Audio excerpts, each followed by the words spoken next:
તો વરસાદની વચ્ચે દ્વારકાનો દરિયો તોફાની બનવાની આગાહી। દ્વારકાના દરિયામાં કરંટ વધવાની આગાહી।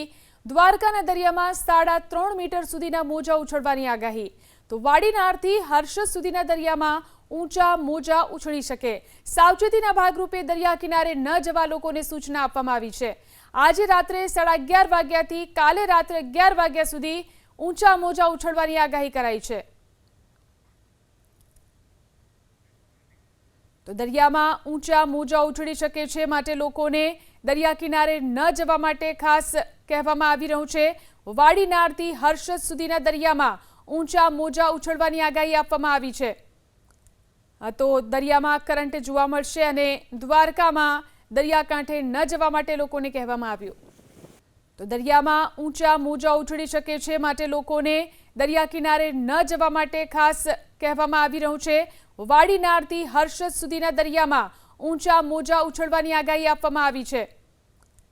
તો દરિયામાં કરંટ જોવા મળશે અને દ્વારકામાં દરિયાકાંઠે ન જવા માટે લોકોને કહેવામાં આવ્યું।